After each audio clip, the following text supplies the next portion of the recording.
Recently, there was a case in Tokyo where even the water sanitation plant was hacked, and even 0.3% increase in chlorine content would have rendered that water as poison.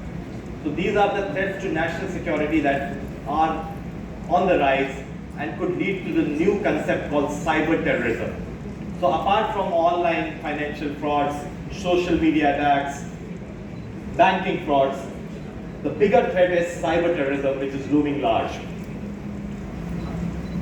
That in March, the Forbes report said that the cybercrime has become the top organized crime syndicate in the world. Narco trafficking, narco terrorism, all sorts of has left far behind. And at $6 trillion per annum, cybercrime is more than the GDP of most of the countries. So this is the kind of syndicate we are dealing with, and that's why it is very important that we join hands and try to defeat this monster. 1960s, internet started as ARPANET, where only certain government departments of US used to exchange files and all. But now it has become a worldwide ubiquitous phenomenon, and it has become almost our lifeline.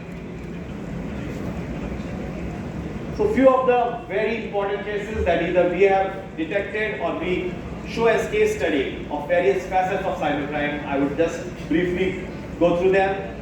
This is one of the celebrated cases of cybercrime which happened few decades ago when only Yahoo Messenger was there. A lady journalist staying in a studio apartment was inured to chatting with strangers on Yahoo Messenger. And through Yahoo Messenger, a very basic malware, the first of its kind, a keylogger virus, was introduced in the computer of this lady journalist. The keylogger virus had an additional feature that it could switch on the webcam also of the victim. And any keystroke that she typed, a copy was made in her own computer and sent via email to the criminal. So in about 1 or 2 months of chatting, the criminal knew more about the lady journalist than she herself, including live imagery in her studio apartment. And then the D-Day happened when she started blackmailing her. She tried to commit suicide, and that's how the police stepped in. And this was one of the first few cases of cyber harassment on the net. Fortunately, VPNs and other masking, darknet were not that prevalent that time, and we could directly track the criminal, and he was the first arrested criminal of such cyber stalking or cyber harassment case. The lady was saved, but only barely. Just in the nick of time, police approached and her life could be saved.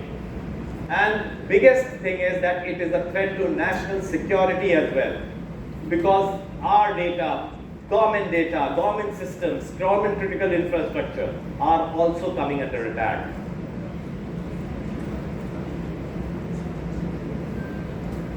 Attack on personal safety and privacy of netizens.